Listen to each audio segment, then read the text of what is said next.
Well, let me see. We are up to, I guess this one is going to be part 17. Part 17, we haven't really done a thing yet. Except glue and glue and glue and glue the cabinet, which seems to be a non-stop thing. And we really haven't torn apart anything on the selectomatic mechanism. We haven't changed out any capacitors, any resistors. But we have made some progress. Now, don't ask me what, but something's been done. Otherwise, we wouldn't be here at number 17. Along this edge right here, I'm only going to cover this real quick and then we're going to move over to the bench. Along here we've got a lot of the edging has come off, and it's you know, how do you glue that back on? I guess I could use wood glue for that, but I decided to try something else. Right here I took a little bit of super glue gel and I put 2 drops right there and right there. I let it sit for a few seconds, then I pressed it in with my finger. Look at that. Just a couple of drops. Now I think, if I recall, I haven't got it out yet, but I think that when the back goes on, there's a lip that comes down over here a ways. I think. I may be dead wrong about that. I just can't remember. But all of this is going to have to go back up there and, you know, kind of look a whole lot better than it does now. It's just old age did that. I think we'll be able to go with super glue on that. If not, well, we'll just pull out the old wood glue. By the way, I need to talk to you about wood glue a second. I've been using Elmer's wood glue and the Gorilla Glue. I don't even know where I got the Gorilla Glue. My son might have bought it for me for Christmas one year in a basket. You know, it's kind of a catch-all basket we give each other. Each family gives the other family a bunch of all kinds of little knickknacks and stuff, whatever we happen to come up with. And I think that's where I got that bottle of Gorilla Glue at. I had never used it, so I figured, what the heck, I'll try it with this. This is what I have always used in the past. I have now used this. Which do you think is the one that I like the most? I'll let you know at the end of the video. Alright, we're back to the bench, and this is the part that I know my mentor, my electronics mentor, Brendan, has been dreading. This clutch is coming out of here today. It's got to come out. We've got to get down to the bottom gear down here, get it clean, and grease it, and put it all back together again. This is the clutch mechanism, this straight thing from top to bottom. Now there are some things we have to do. First thing we got to do is we got to remove this spring right here. It runs from there down to this little deal down in here. Let me get a flashlight so you can see a little better. It's got a little thing on the bottom there that catches the spring up to the top right there. Piece of cake on that. All you gotta do is take a little pair of pliers and, you know, just kind of grab the top of the spring there and lift up and it'll come off. Down here we have another spring that has to come off. It's kind of in the way. All we have to do right here is disconnect the spring from this right here, because this is going to come out with this. Disconnect the spring and just let it hang. And I think that's about it, except to take out the 2 bolts, one here and one there. And then there's a couple of Phillips screws down in the bottom down here. I don't know if you can see them or not. There's one on the right hand side in the bottom, and there's the other back in there. See it? Way back in there. Get those 4 babies out, and this little arm right here, this little arm will disengage from a slot that it's in. Let me move this out of the way so you can see. There's a little slot back in there that this thing fits in. Anyway, it's back in there. You'll see it once we get it all clear. And then I have to take off a what they call a C clip, and we'll show you that when we get to that point too. So we have 2 springs, a C clip, and 4 bolts, and this whole thing should come out. So let's get the bolts out first, the 2 Phillips and the 2 hex head. Alright, I have the 2 Phillips screws loose, but I want to take off this spring before I take out these 2 top bolts. And once again, you know, I don't like using needle nose pliers with teeth to grab a hold of a spring or anything like that. It puts, you start squeezing it and everything, and you put, you know, teeth dents in the spring, believe it or not, if you grip it too tightly, and it causes a weak spot. So I'm going to use my duck bill, no teeth. Just going to go ahead and reach up there, See if that'll work. And it does. Okay, no teeth marks on the spring. Alright, let's I think that spring will come off now. I don't want to take the chance on it breaking. Let me see. The spring is identical on both ends, so it doesn't matter which one goes where. Okay. By the way, I found out what this arm is called that puts the record up into the magazine. I've always called it the record rack. It's actually the magazine that holds the records. Found that out. This is called the transfer arm. The transfer arm, and that thing on the top there that has the little fork on it that catches the edge of the record. Okay. That's called the transfer arm head. How about that, huh? Well, let's get this other spring loose, take the bolts out, and watch everything fly out all over the place and me not know how to put it back together. This ought to be fun. I know old Brendan, his butt's biting holes in the seat up there. All the bolts are out, and before I extract that clutch mechanism, I wanted to show you the slot that this arm fits in. You can see it now that it's closer. See that slot right there that it fits in? That's what we're looking for. And that, I think that C-clip you see there on that shaft just below the slot, pretty sure that's the one that's got to come off, because this arm has to be removed from this mechanism right here. So the C-clip is right there, and it has to come off, and we have to take that off without losing it. That ought to be fun, huh? Well, it appears that it's going to take a little bit more than I had anticipated. This cable is going to have to be removed. The entire mechanism is going to have to come off this rack to make things easier to get that clutch out without any damage. So we're going to go ahead and take this screw off that holds this wire right here, and then we're going to go down here and try to get this thing removed so the entire mechanism will go off of this rack. On the front side of this thing is a plate that fastens to this strap that holds this cable.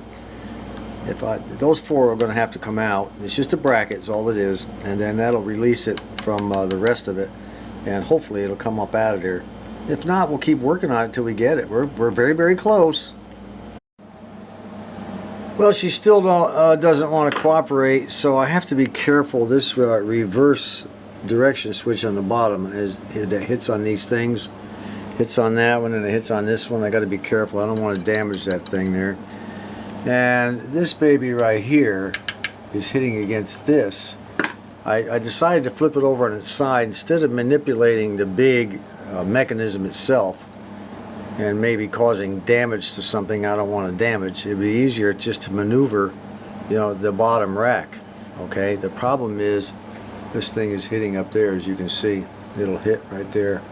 So I'm going to take that off, and hopefully the rest of it will just slide right off. I hope. I've decided to go ahead and put the Phillips head screws in the back of the clutch mechanism, kind of hold it in place while I'm wiggling this thing, because it's wiggling around, and there's a gear behind there that meshes with this right here. I don't want any teeth to be broken off here or on the gear in the bottom, so let's stick the screws back in and stabilize it a little bit more. Well, there it is, folks. A little bit of wiggling, very easy kind of wiggling, a little bit of steady as she goes, a little bit of constantly shining the flashlight down here to figure out what the problem might be. No jerking, none of that stuff, and all of a sudden it gently just came right off. I either got lucky or I'm just a skilled jukebox tech. Now here's that reverse direction switch I was telling you about. That motor, the whole mechanism here comes traipsing down on this toothed gear. It comes across, and then those tabs hit this thing right here. And when it does, the motor turns around, goes the other way, back up the gears like that. When it hits, and then when it hits the other side, hits it again. Hear it? That's what makes it go back and forth. It's kind of cool watching them old jukeboxes. They go, then they come back the other way. This is what does it, okay? Pretty neat, huh? Well, let's get this thing up and see if I can get that clutch out finally. I'm getting exhausted here. We've got our clutch mechanism almost all the way out. The only thing, we got our two springs off, we got the bolts out, and we've got it reared back a little bit, but the problem is right here, there's a little clip that holds that arm on I was telling you about. Let's see if I can get in there a little closer to show you. Okay, see that little clip? Where's my pencil? I can't even find my pencil. There it is. That little clip right there. I've got to get that off in order to get this arm off that shaft. Once I do that, hopefully the rest of it will come out in my hand and we can start looking at the gear in the bottom and see what condition it's in. Clean it up, get it greased, get everything back together, I hope. Let me see if I can get that clip off without losing it. You know, before I retired, a lot of vendors would come by where I worked and they would always leave us little toys and things that they would give away. Sometimes some very good tools. I got a nice multimeter out of it one day, a free multimeter, and this screwdriver this is one of the best screwdrivers I've ever had, and it didn't cost me a penny, and it is perfect for what I need to get down there in that slot. Now, all I got to do is twist it, and you can see that clip is already starting to come off. Piece of cake. And by the way, once I get it off, that's the slot right there. Just to get your bearings on this, that's the slot that this arm is sitting in. I've got to get it out of that slot and off of that shaft. Well, there it is. And before I go any further, I want to thank Chris Cuff, YouTuber Chris Cuff. A while back, he did a 4-segment YouTube video on how to take this apart. It was not the exact same machine, but the clutch mechanism was almost identical. And I watched his YouTube videos 2 or 3 times before I decided to attack this. So, you know, I don't go into this stuff blindly, trust me. So Chris, if you're watching or anybody watches his channel, tell him I gave him a thank you over here, okay? I've almost got this thing out, but yeah, I'm going over this slowly, step by step, in case one of you folks out there decides someday to buy a Jukebox and go through this same thing.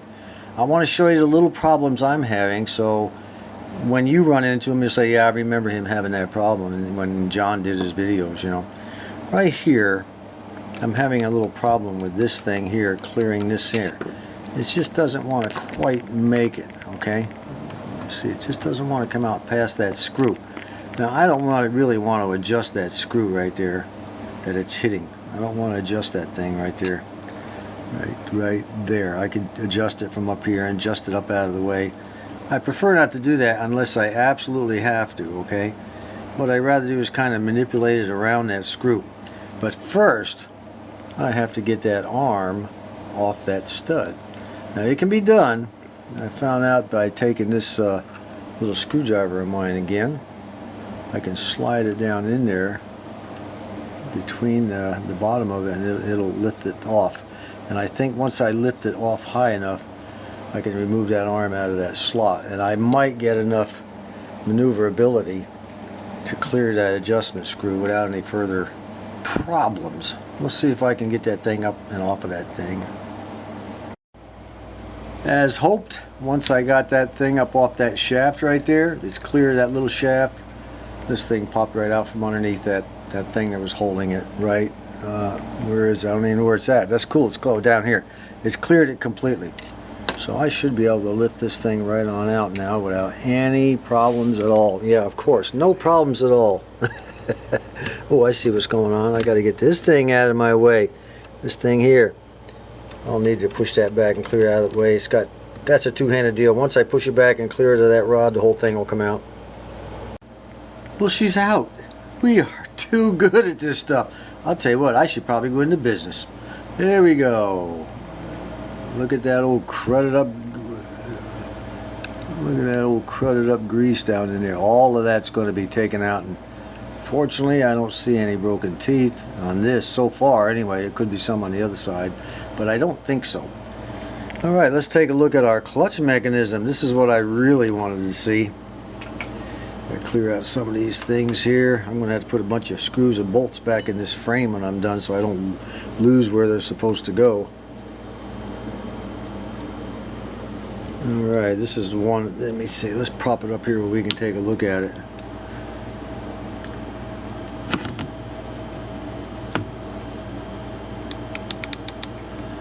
Let me figure out. I think if I move this thing this way, this thing will turn, or is it this way? And I move it and it'll turn. It's supposed to be in the middle, I think. Somewhere here. This thing should turn. I don't know why it's not turning. Let me work on that a little bit and I can figure out how that works. Well, I was close, but there's no cigar. What I didn't do is push it down all the way down in that direction toward the gear. And now we can go ahead and spin the gear and check it all the way around, see if the teeth look good. My goodness, the teeth do. They look fine. Those teeth look great. I don't see a chip in any one of them. Holy mackerel. Alright, I think now what we'll do is take this baby out, give it a good spray down with brake cleaner, see what we have then. Well, we've used Top Job Basic and we've used Simple Green to clean these parts. And I'll tell you what, I think they both suck. They're just not good at all. Cheap junk. So we're going to try something a little bit different before we try the brake fluid. We're going to try some Tilex. Now this is some pretty good stuff. And if it does what I expect it to do, it will get rid of that grease and a bunch of other stuff in almost no time flat, or at least loosen it up really good with half the effort that we had when we sprayed it with that Simple Green and Top Job. You know, the laws have changed over the years, and these cleaners can't have the ingredients they used to have in them years ago. So they've basically legislated them into being ineffective. If you don't believe me, you know, those of you who have dishwashers, how many of you have noticed your dishes aren't quite as clean as they used to be? Well, she's soaked long enough. We'll go ahead and spray this and then we'll wrap this video up.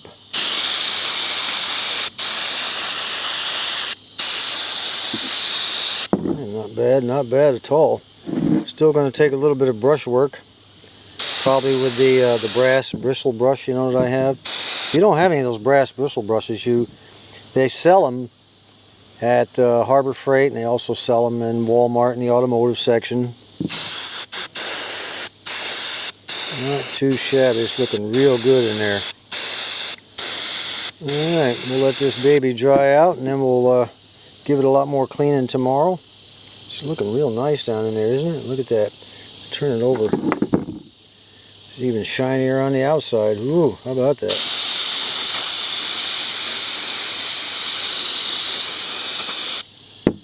Alright, until next time, this is John.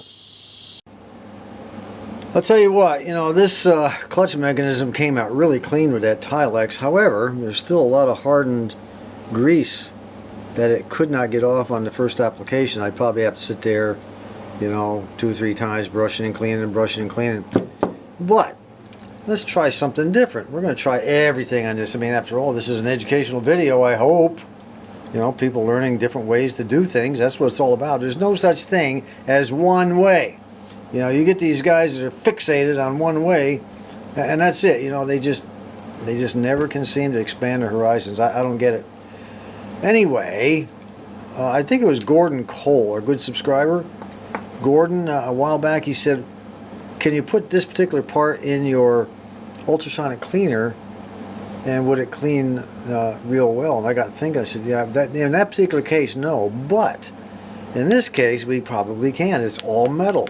The only part that's not metal is this heavy gear right here, and I don't think that ultrasonic cleaner is going to hurt it any. And we do have a little bit of plastic right here on this thing right here, and again, the ultrasonic cleaner is not going to hurt it. So, you know, I think tomorrow what I'm going to do is I'm going to submerge that baby down in the ultrasonic cleaner and run it about 3 or 4 times and see what happens. And you will see the results next time.